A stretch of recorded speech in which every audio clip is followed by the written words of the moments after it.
ഞങ്ങൾ ഇന്ന് വിസിറ്റ് ചെയ്തത് കോയമ്പത്തൂർ ഡിസ്ട്രിക്റ്റിലുള്ള ഇഷ യോഗ സെൻറ്ററിലാണ്. കോയമ്പത്തൂർ ടൗണിൽ നിന്ന് ഏകദേശം 36 കിലോമീറ്റർ അകലെയാണ് ഇഷ യോഗ സെൻറ്റർ. അവിടെ നമുക്ക് ആദിയോഗി ശിവൻ്റെ വലിയൊരു സ്റ്റാച്യു കാണാം. ഇഷ ഫൗണ്ടേഷൻ്റെ ഹെഡ് ക്വാർട്ടേഴ്സുമാണ് ഈ കോയമ്പത്തൂരിലുള്ള ഇഷ യോഗ സെൻറ്റർ. അത് വെള്ളിയാൻഗിരി മൗണ്ടൻസിൻ്റെ അടുത്താണ് ഇത് സ്ഥിതി ചെയ്യുന്നത്. അവിടെ നിന്ന് നോക്കിയാൽ ചുറ്റും നല്ല ഉയരമുള്ള മൗണ്ടൻസ് നമുക്ക് കാണാൻ പറ്റും. അവിടുത്തെ പ്രത്യേകത എന്ന് പറയുന്നത് നമുക്കൊരു പവർഫുൾ, നമുക്ക് നല്ല വൈബ്രൻ്റ് ആയിട്ടുള്ള ഒരു അന്തരീക്ഷമാണ് അവിടെ ഉള്ളത്.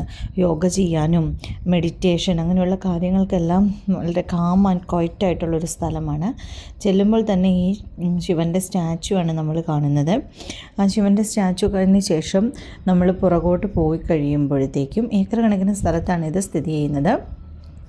പുറകോട്ട് പോയി കഴിയുമ്പോഴത്തേക്കും അവിടെ ഒരു പവർഫുള്ളായിട്ടുള്ള ഒരു നമ്മുടെ ധ്യാൻലിംഗ എന്ന് പറയും, ശിവഭഗവാന്റെ ധ്യാൻലിംഗ നമുക്ക് കാണാൻ പറ്റും. അതൊരു ടെമ്പിൾ പോലെ തന്നെ ടെമ്പിളാണ്. അവിടെ നമുക്ക് പ്രാർത്ഥിക്കാം. അതിനുശേഷം അതിനോട് ചേർന്ന് തന്നെ യോഗ ചെയ്യാനും നമുക്ക് ധ്യാനിക്കാനും ഒക്കെ ഉള്ള സ്ഥലമാണ്. അത് ഒരു 2.5 ലക്ഷം ബ്രിക്ക് കൊണ്ട് ഉണ്ടാക്കിയത്. അതിൻ്റെ ഉള്ളിലോട്ട് നമുക്ക് മൊബൈലൊന്നും കടത്തി വിടില്ല, അതുകൊണ്ട് അതിൻ്റെ ഉള്ളിലുള്ള ഫോട്ടോസ് നമ്മൾ എടുത്തിട്ടില്ല. അങ്ങനെ അത് കഴിഞ്ഞിട്ട് ഞങ്ങൾ പോയ ദിവസം സദ്ഗുരുവിൻ്റെ പിറന്നാളായിരുന്നു. അതിൻ്റെ ആഘോഷങ്ങളും എല്ലാം അവിടെ നടക്കുന്നുണ്ടായിരുന്നു. ഇത് കൂടാണ്ട് ഈ ധ്യാൻലിംഗയുടെ അവിടെ തന്നെ നമുക്ക് സൂര്യകുണ്ട് ചന്ദ്രകുണ്ട് എന്നും പറഞ്ഞ് 2 തീർത്ഥ കുണ്ട്സുണ്ട്.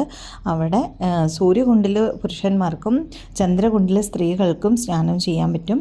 അതെല്ലാം കുളിച്ച് കഴിഞ്ഞ് കഴിഞ്ഞാൽ നമ്മളുടെ പാപങ്ങളെല്ലാം അകലുമെന്നും നമ്മുടെ രോഗപീഠകൾ അകലുമെന്നും സമാധാനം കിട്ടുമെന്നൊക്കെയാണ് അവിടെ പറയുന്നത്. പിന്നെ അതോടുകൂടി തന്നെ ഇഷയുടെ ഹോം സ്കൂളുണ്ട്. അവിടെ യോഗ കാര്യങ്ങളെല്ലാം പ്രാക്ടീസ് ചെയ്യിക്കുന്നുണ്ട്.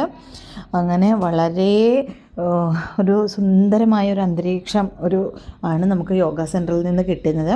അതിനുശേഷം 7:25 കൂടിയിട്ട് ശിവഭഗവാന്റെ ലൈറ്റ് ഷോ തുടങ്ങും. അത് നല്ല ഭംഗിയാണ്. അത് തന്നെ ആസ്വദിക്കാൻ അവിടെ ആയിരക്കണക്കിന് ആളുകളാണ് എത്തുന്നത്. എന്തായാലും വളരെ നല്ലൊരു എക്സ്പീരിയൻസ് ആയിരുന്നു. പറ്റുമെങ്കിൽ നിങ്ങളും വിസിറ്റ് ചെയ്യുക.